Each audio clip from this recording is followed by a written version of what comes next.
oza pasteur oza nani panzaka lelo apo tolembi mokambi ngoma balasima matoni mpona motuna na balasima tolobaki ete nazalaka pasteur mais nazali sous pasteur te pasteur azali berger oyo alalisaka kopongi oyo ayebisaka meme bolala meme alali meme lamuka meme alamuki donc meme bazovivre selon ye berger so nalongoki na ngambo wana ya koyebisaka kamaka bameme nayisi na ngambo ya kotangisa bayindo bunzambe yango moni nazali na Afrique du Sud na Jobu mpona kotangisa bayindo bunzambe bayeba bunzambe ya bakoko na biso akokende na ye mais na ngongo tota nani monda ezaka monda spirituel na monda physique. Il y a deux mondes, physique et spirituel. Il faut tout ça ba signe. Est-ce que dans le monde spirituel il y a Kabila? Il faut Kabila longwa tout azana. Ndeko esi ko vandi meka ko basama makantina kite chose ça na christianisme tenga na kutika nga na Yesu dikamuzate. Mais kalming te ukoma moto kufi to bimisi e bemeva na wana pasteur yaka moto vamu yaka bobo na pona tout ana na sécurité. Bon ce pasteur sécurité bebe mokana. Pour nan ba sécurité 430 ans.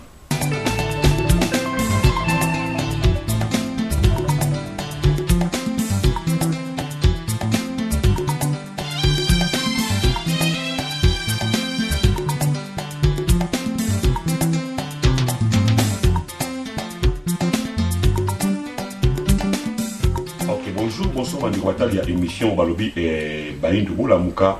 Bayindo Bolamuka, c'est très spécial. Tu fais là on a 4, il y a 100% polémique. Oh, Bolinga, mon amboka tout classe de Poto Nicaragua. N'amboka dégâts vraiment. Balobi, toi n'aimes pas ta dégâts. Toi n'aimes pas tes dégâts. Il y a au Saranate. Au monde n'a pas place ni na cadre moi propre pour la place il y a mon Kambingoma. Vous voyez bien, azali moko lo bela spiritualité, na so vous voir moi. Alors, il y a un monde qui est moi, mingi, mikolo, impact à dégâts. Il y a un monde qui est qui na résidence, il y a un monde équipe technique, il y a Jobu Magambo TV. Tu as même Mokambingoma. Tu passes dans Mokambingoma. Selon l'information, il y a une source, parce que il faut tous avoir la spiritualité. Il y a un monde et ça nous passe dans le côté. Toujours dans Mokambingoma. Il y a pouvoir.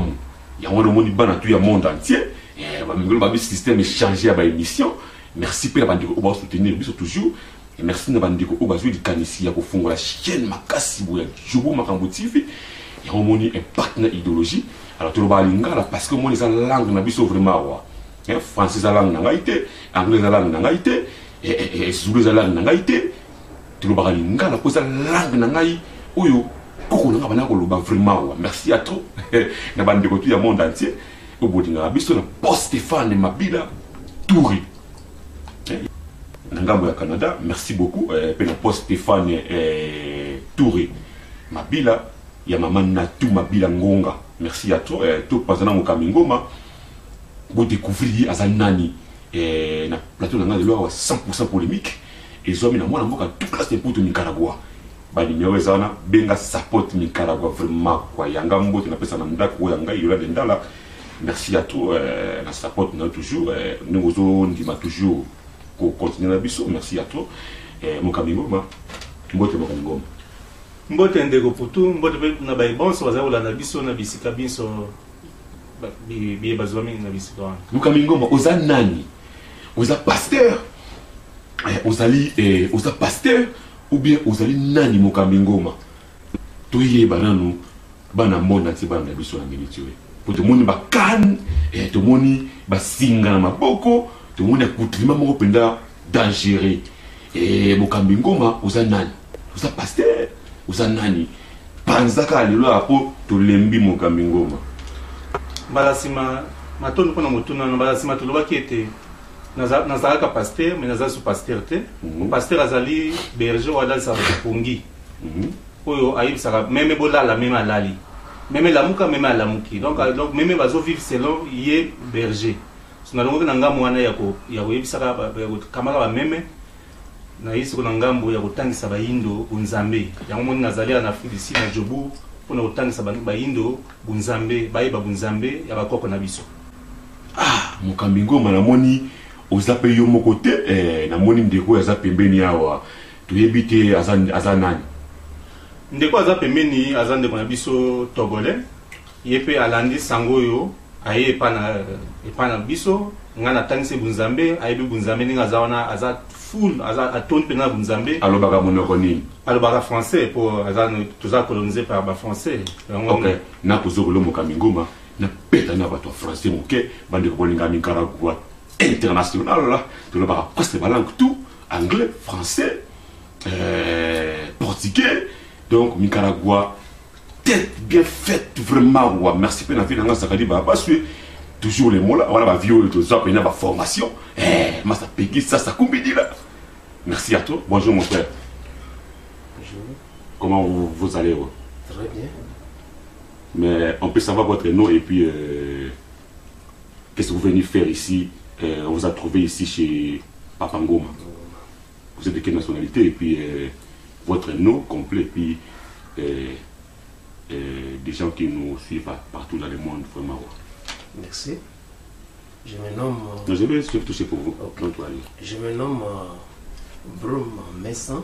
Je me nomme Broum Messan, nationalité togolaise. Parlez un peu plus fort. Nationalité togolaise. Donc nous venons de la religion africaine. Est-ce qu'on peut savoir pourquoi tu as choisi de suivre la religion africaine? Parce que c'est la religion de nos ancêtres. Pourquoi pas aller dans d'autres religions, par exemple les catholiques, les musulmans? Pourquoi vous avez choisi seulement d'aller aux cultures noires de nos ancêtres? Mais parce que actuellement, je vois que nous sommes perdus, les noirs sont perdus. Bon, il faut qu'on retourne là où on est perdu. Les noirs ont perdu? Oui. Par rapport à quoi? Par rapport à quoi? Notre culture, notre tradition, notre religion, notre coutume. Donc, on veut enseigner les gens, montrer les gens la voie, les noirs, leur vraie religion. Mais pourquoi pas, vous êtes togolais, je pense, hein? Vous êtes togolais? Et pourquoi pas suivre la religion de ton ancêtre, les Togolais? Pourquoi vous êtes venu choisir Fungimbango? Pourquoi? Parce que Fungimbango, c'est notre prophète que les gens ignorent, que les gens ne connaissent pas aujourd'hui. La race noire ne connaissent pas. Donc, Fungimbango, c'est notre premier prophète noir, qui est congolais. Donc c'est là-bas les premiers missionnaires blancs sont rentrés. C'est eux qui ont reçu les premiers blancs missionnaires. Donc aujourd'hui on veut faire savoir. Mais vous êtes convaincu ici en Afrique du Sud ou bien vous êtes convaincu de suivre nos ancêtres Kimbangu ici en Afrique du Sud ou bien là-bas chez vous au Togo? Non, au Togo, je n'ai jamais connu cette religion.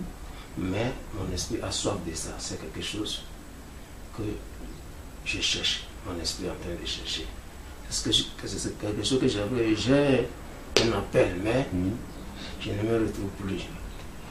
Je ne sais pas.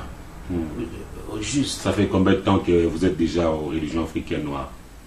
Je pense que ça fait déjà 6 mois. 6 mois. Oui.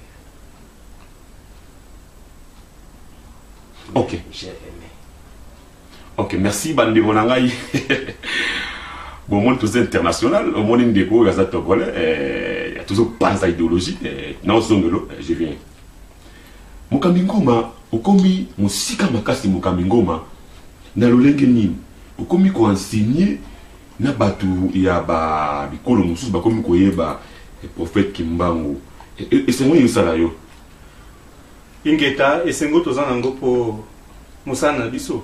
Omoni soki ozotangisa bana na classe, bana bazotanga bazo ma premier oyo kamona komi quelque part azosala impact esa esengo tozana ngo kosana te po totangisa ba Nigérien, totangisa ba Zimbabwéen, ba Sud-Africain. Donc tozana be kolonioso ndeza boye lobby na okende na Pumalanga na notangisa siko ba sud-africain semaine prochaine fana ke Swaziland na notangisa Swazilande donc moni za isengomo ezala sapena no toponama kuna musala oyo musala eza musala na biso penza ko totangisa ba hindo to la musaba hindo na pongi Mukambi Ngoma ozoloba mingi ke tozongisa ozoloba mingi tozongela nzambe ya bakoko na biso Mukambi Ngoma ya bahindu me banzambe baza boni Mukambi Ngoma ati ozoba ke tozongela nzambe ya bakoko na biso banzambe baza boni et puis pona nini kobelela bakoko na biso pourquoi oli tobelela nzambe vraiment na ebité motuna wana na ebité Mukambi Ngoma meka pe kotelisa biso mwa kote wana maboke matono ndeko putu ezesengomo makasi putuna mpo bato mingi bazala na confusion nzambe mindele nzambe bato mwindo nzambe bato boyi donc bato azana confusion oui nzambe azana kombote nzambe azala tobenga tata mokili ko asali kona azana na kombote mais chaque race bazana kombo na bazana nzambe na bango na ange superviseur na bango tout ça to zuka Deutéronome Deutéronome chapitre 32 verset 8 et zo bete tango tata mokili akaboli mokili tango akaboli mokili ate chaque peuple na sous autorité ya être céleste bande konus patanga Deutéronome 32 verset 8 oyo kande balibete quand Dieu sépara la terre et l'eau ate na chaque peuple batona sous autorité ya être céleste na bango et céleste wana so tango na Bible ya Tobi Bible de Jérusalem Sainte Bible rozwango mona phrase wana être céleste mais so oyo kana c'est gona ba Bible mosusu ya Sikebimi témoin de Jéhovah au mona pena être céleste être céleste zana zali ange superviseur à chaque peuple batona batwazana na ange superviseur na bango ba noir tozana ange superviseur na biso mindele bazan ange superviseur na bango Yahweh ba chinois ange superviseur na bango Izwara Bara bazana ange superviseur na bango Allah. Pour la ligne ange superviseur. Na Apocalypse chapitre 4 verset 6, les 4 êtres vivants tout autour na trône ya Tata Mokeli. Baza koloba amen. Saint, saint, saint, saint, saint, saint, saint. Wana Biblia. Wana na kata Bible. Et donc ba 4 saints wana ba 4 esprits oza kokamba Mokili. Là, on a montre commis 4 points cardinaux. 12, 3, 6, 9. Chaque point est significatif. Donc, moto mundo na habité banzambe belé bo balo biso banzambe biso to nzambe na biso o tata mokila apesa biso. O babengo to bano benga mfumuamba na Kikongo. Bakongo babenga ke nzambe Puntulendo, bakasem babenga ke mawejanangila, bangala nzakomba, soke pa bazulu bo benge babenge nkulunkulu soke pa bakwa ndenge ba Nigeria babenge Chineken oke pa ba ndeko biso batokele babenge Mao. Donc tous on a 4 anges superviseurs pour Yahweh. Moïse na kat na Égypte akutana tanga bimi Égypte akena na pays demandé akutana Yahweh. Tant Moïse azaki na kat na désert na kat na Égypte pa na biso ba Indo Moïse atika weba Yahweh te. Tant akutana na Yahweh atuni yo na ndongo komona na Yahweh je suis. Oh, Yahweh, Yonan, je suis le Dieu de tes ancêtres. Quel ancêtre? Abraham, Isaac, Jacob. Avec précision, alors Isaouté, alors Ismaël, je suis le Dieu de Abraham, Isaac, Jacob.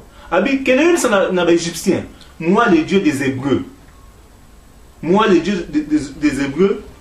Yebsana Pharaon a délivré Bana Israël, Babima, Ngaïnzama Bébreu. Ce qui Yahweh a Zanzama Bébreu. C'est que les Égyptiens ont Zanzama Bango. Dégâts. Moni. Ce qui Yahweh a Zanzama Bébreu, les Égyptiens ont Zanzama Bango. Mais Bana Israël va tirer Weba Yahweh. Tant que l'Égypte va nous obéir Nan, les dieux des Égyptiens. Donc, il y a des millions de dieux. Dieu d'abord c'est quoi? Dieu c'est objet d'adoration. Objet d'adoration, il y a Dieu. Attaquant comme ça, maintenant,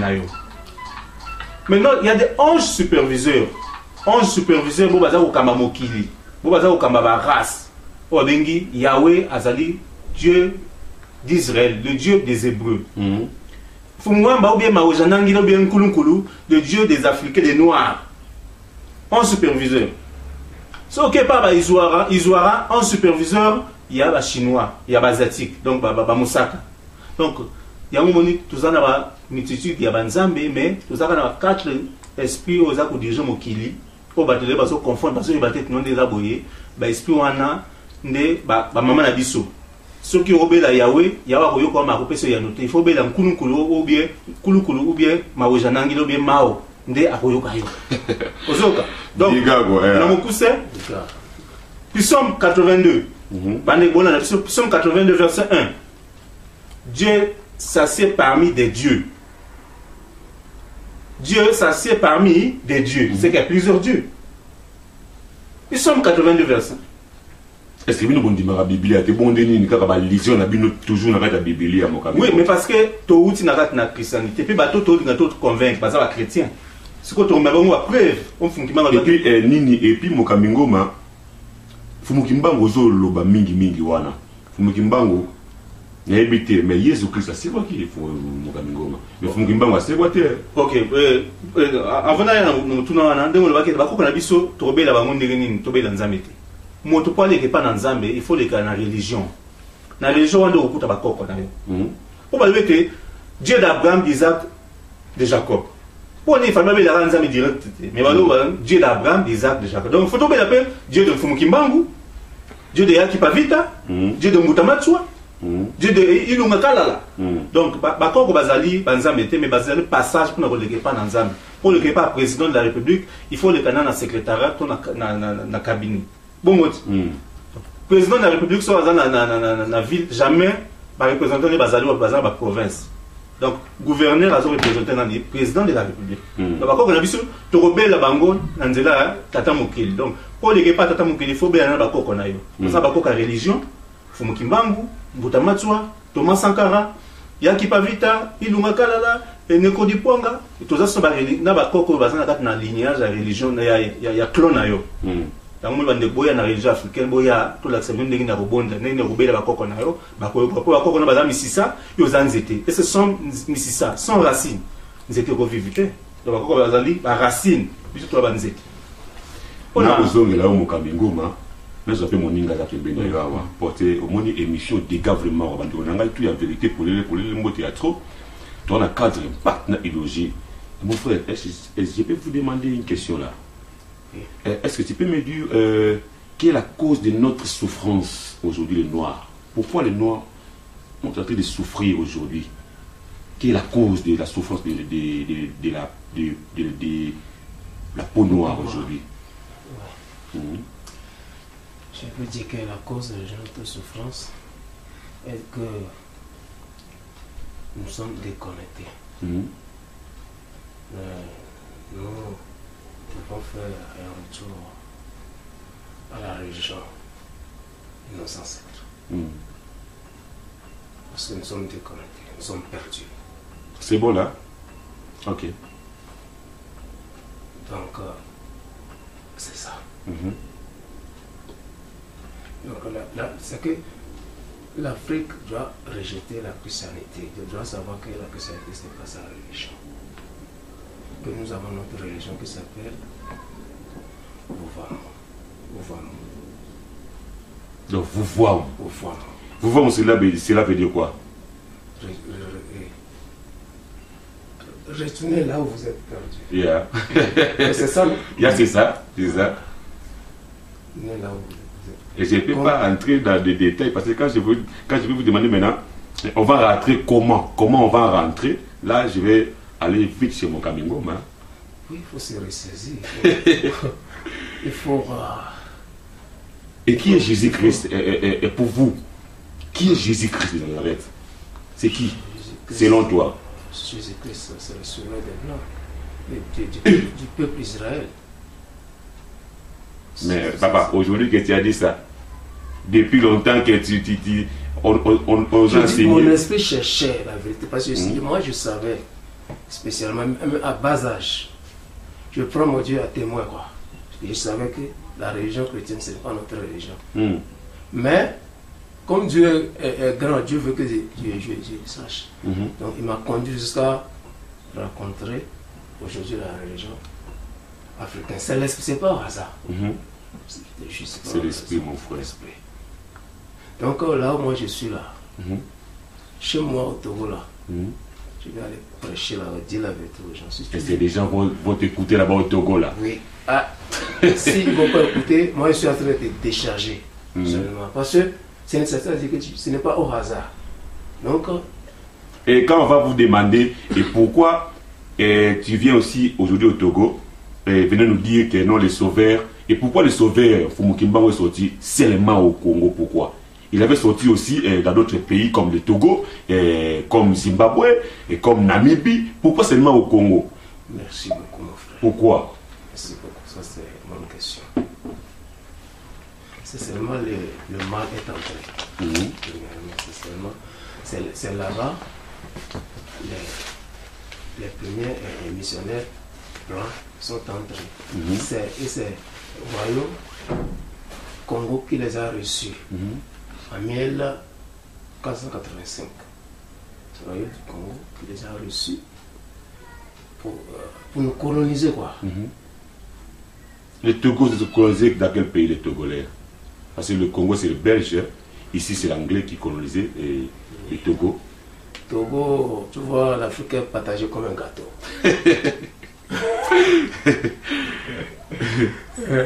C'est comme on dit, c'est pitoyable, quoi. C'est quelque chose, on doit pleurer. On s'entretue entre nous, parce que il y a la division totale entre nous. Aujourd'hui, si tu vois ton frère noir, tu ne sauras pas que non, c'est ton frère. Tu ne sauras pas que nous avons notre Adam et Ève. Tu le montres à 12 tribus d'Israël. Les Blancs sont venus nous trouver dans le royaume. On est, comme tu as dit, Togo se trouve où? Donc, nous sommes dans les 12 tribus d'Israël. C'est le Congo qui était à la tête, le royaume Congo qui était à la tête. Donc, c'est là-bas a été pris par les Blancs. Et puis, ils sont descendus jusqu'à l'Afrique de l'Ouest, l'Afrique du Nord, tout ça là. Jusqu'à chez nous. Donc, ça crée les isanies, la diviser pour mieux régner. C'est ça. Donc, il faut qu'on fait tout pour faire savoir aux Noirs, les Africains. Attendez, moi j'explique quelque chose, je reviens avec vous encore. Je vais retourner chez Mokambi. Mokambi, il y a un mingi na mutema. Tangu tukufaka. Tangu tukufaka. Tukindaka wapi?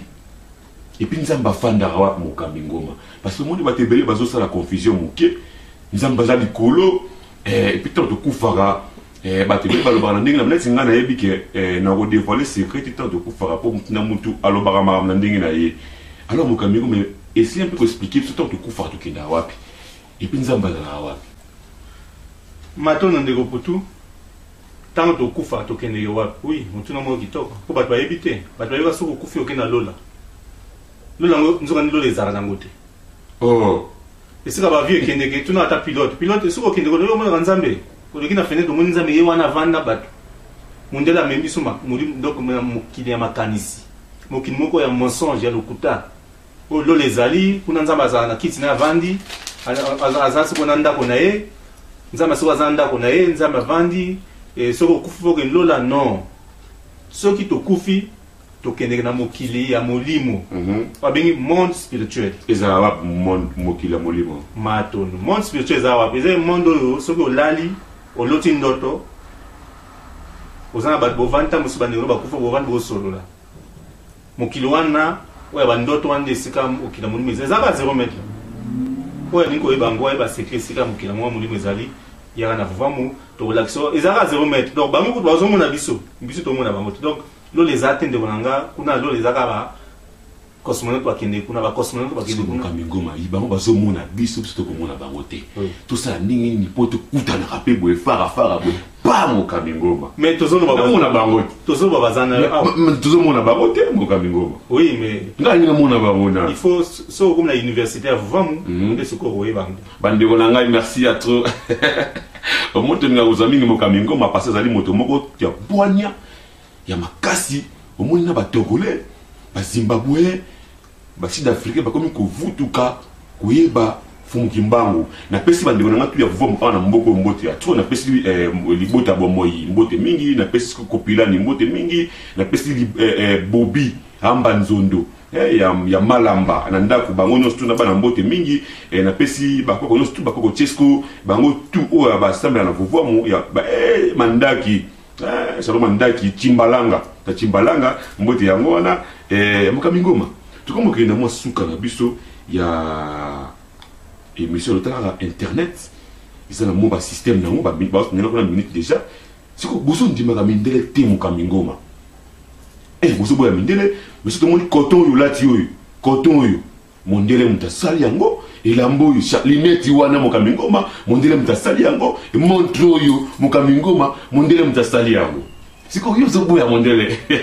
na éviter mo Kamingoma ba tala zo amikagwa soko zelika mo Kamingoma tumbela mo Kamingoma mituna wana OK avant na mutuna wana ibika ngongeza mukuse nzama zaka wapi mutuna wana to yananga Nzambe moi rapide oui Nzambe azali likolote bandeko azali lola vana lola Nzambe azali sika vante Nzambe azali partout univers bozomono ezali corps extérieur ya Nzambe so moni mu pepe ezali corps intérieur ya Nzambe lo so moka univers mun so moni nzete ye wana Nzambe so moni libata ye wana Nzambe so moni mabele za boyi nzoto ya Nzambe yango wana donc Nzambe azali sika moko te ndenge Bible ebiso Adana Eva moni Nzambe babata mi Nzambe te Nzambe azali corps extérieur aux hommes univers za corps extérieur Nzambe mu pepe ezali corps intérieur Nzambe donc Nzambe azana deux volets extérieur na ye ezali visible tout le monde intérieur na eza mu pepe tout le monde siko lobi pona te biloko munde to sala munde mundele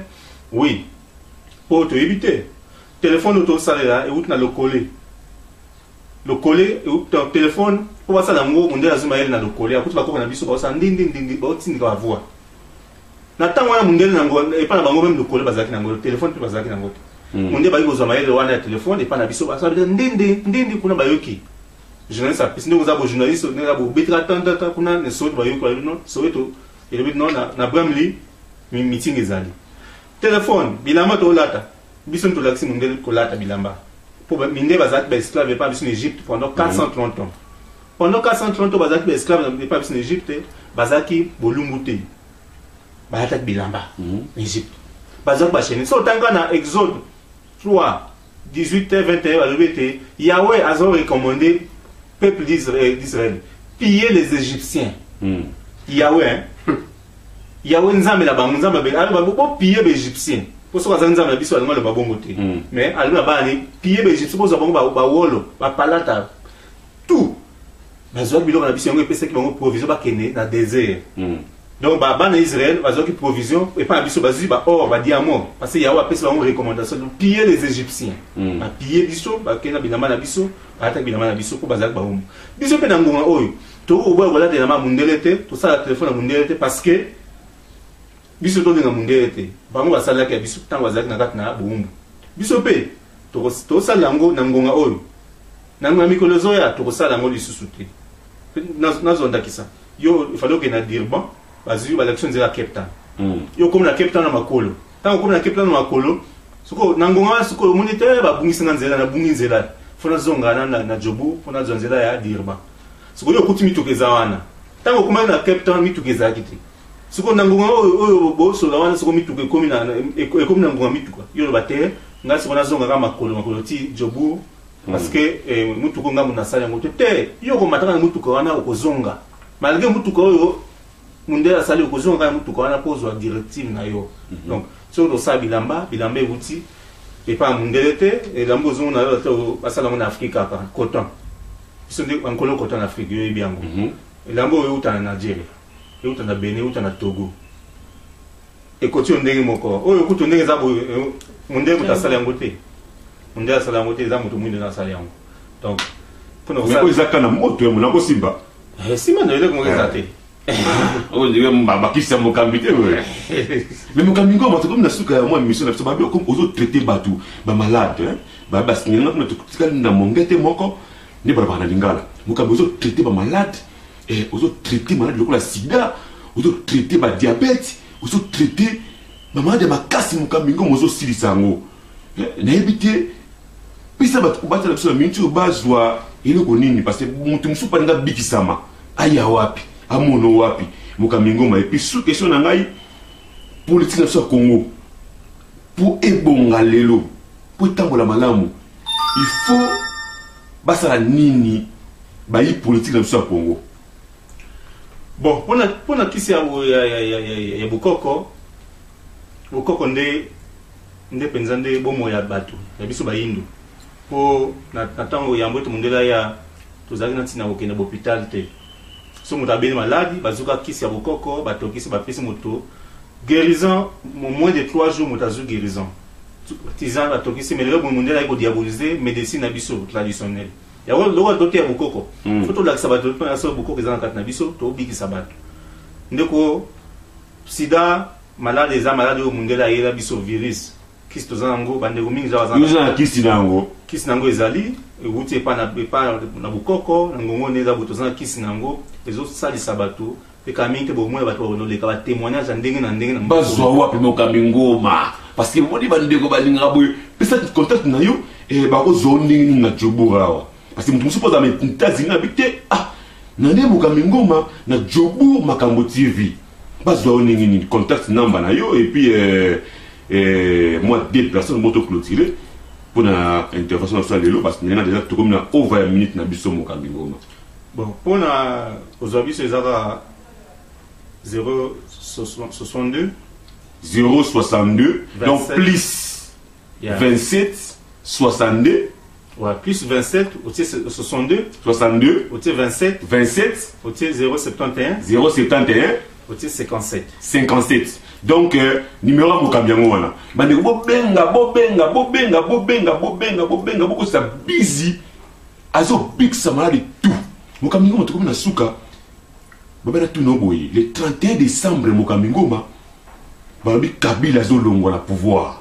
C'est là yo vous voir mo ozi amondenge nini tout ça qui na parc wana to moni un monsieur Thierry Bachar le bité yende a aucun de kolongola Kabila na pouvoir azo pouvoir Thierry Bachar alors attaque yo Mokamingoma ozi likanisi wana ndenge ni ba le 31 décembre Kabila ko tiki bonga na ya bokonzi Bon biso la fois passée tu as vu ça qui était biso tozali ko basé na prophétie en Fumukimbangu. To basé na prophétie en Fumukimbangu. Oyo biso nyo sutolanda ka Fumukimbangu ko ba ba chrétien baza basé par prophétie ya Jésus-Christ. Ba musulman baza basé par prophétie ya Mahomet. Ba bazati baza basé par la prophétie ya Bouddha. Biso toza basé sur prophétie ya Fumukimbangu. To yo ka Fumukimbangu. So Fumukimbangu après ça qui programme ya 4 présidents. C'est que le programme peut accabler ma bonne info en Fumukimbangu. C'est ok. C'est que Kabila Zana est là, où met la raïs? Raïs. Ah, ok, entendez, il y a Zali Bangate, Mutabana. Mais le 31 décembre, il y a Mokamingoma. Bon, pour eux, Zali, Bandegoni, Bamon, signe de tente. La signe de temps, Bazomonate, Batobazana na embrouillement. On moni Batobazana na Luyenge, Amélie Masanga, Medi moi, Azombi, Bazoy Bate, ba signe de temps. Totalement, la signe de Tozana Monangonga, Oyo. Kabila a kokende na ye mais nangongo totana ni monda ezaka monda spirituel na monda physique. Il y a deux mondas, physique na spirituel. Il faut tota zero ba signe est-ce que na monda spirituel ya Kabila il faut Kabila longwa ton azana to biso to lokwa to ngama spiritualité bino bandeko na biso ba combattant bino bandeko na biso bandeko nyoso boya nani boyo ka biso oyo nini Fumukimbangu lobi spirituellement d'abord comme on dit c'est na molimo so odi na molimo na mosimpe ozui so ko kwe na molimo na mosimpe osana ko kwe mais to ngo ça a été conférence mo rezo sama makasi na sanzo to banda na kin Afrique mobimba roi Swaziland, roi Afrique du Sud, roi wapi, roi nyonso to bazokutana Kinshasa, vous va organiser conférence munene. Il y a munene pour tout soit makambo ya Afrique. 2018 to eza 2018 makambo ya problème. Europe ekokutana makambo na bakutana ngote ba congolais, biso moko peuple lui, biso moko ba hindu. Ndeko esiko vandi meka ko ba sama makantina kite chozo sana christianisme te ngana kutika ngana Yesu. Dikamuzate. Mais quand même te ukoma moto kufi to bimisi ebeme vana wana pasteur yaka moto vamu yaka bobo na pona tota nana osekuse. Bon so pasteur asekuse bebe mokano. Pour nan ba sekuse te 430 ans. 431 ans to zana ngole labo pasa mo asekuse motazate. Mais to relaxa bino te ya solo fumukimbango o ya sekuse ki 144 morts. Azana 4 na biso. Ya moto bikisa bata sida to bikisa bata malade nyo so zana ngo yaka o solution na katna. Bamboto pesi na banani mo. Baindo nyoso kaka. Baindo nyoso sika bozali. Boya. Baindo nyoso. On dirait comme l'agressivité mo comme ndiko zelo romo. Pour de mon mystique nzete wala. C'était là mo ezate, za nkanzete, za ka cette non, tous ans. Lancer appel en anglais mo kambingo ma elo kone toucher makasi. Ina ndiko lancer mo appel en anglais aux autres traités bateau. Aussi d'Afrique porte la mission aux États-Unis partout. Lancez-moi un message en anglais, mon Kamingoma. Yes, my brothers and sisters, my fellow black African, this message belongs on to black people, not to white people. Because we are defending the right of black people, and we are showing black people that our first enemy is white men. White people are our first enemy. So me, Mr. Ngoma, I'm here in South Africa just to teach people the law of the creation, to show people that we have been lost, that we need to wake up, to open our mind, that this is our time now for revolution. This religion of our ancestors needs us. We need to go back where we've been lost. So my message is what? We are teaching people the law of the creation. We are showing people where we come from, because the Bible says that we're coming from Adam and Eve. That is not true. Adam and Eve, the white will never give birth to a black person. So we've got our ancestors. So African religion, we are here in South Africa to give people to show people, to give people the knowledge of our ancestors, that we're coming from somewhere, and we need to do something. To do something, we need to go out to take out those kind of religions, Christianity, Islam, whatever. They are not our religion. So we need to make sure that the religions of our ancestors is our religion. Before white people came here in Africa, we had our own religion, our own prophet, our own ancestors. But today, since the religion of our oppressors, of our colonizers came here in South Africa, in Africa, we lost. Mukambingoma, the sickness people, HIV, or the melody, you know, they can come to you straight and they can be happy, and the sickness, they can finish it. Yes, because we are healing people according to the power of our ancestors. This is like HIV. It's a virus. It's not a punishment of God. We've got proof, we've got CDs, we've got the evidence that themselves white people, they brought HIV here in Africa to destroy African, to finish with African people, to kill all African people that they can invade, they can get this land of our ancestors. So HIV is a virus. We've got the medication of HIV, medication of diabetic, medication for all diseases are curable here in African religion. So you come to African religion, you're gonna get your solution for whatever, what kind of disease are you suffering of. Mukambigo matuzunga lingala pesa biso sito yo mwambote mukiba bichubu makambo TV Boss Stéphane ozomona bilili ondengeni. En tout cas, Boss Stéphane sikozali oumela.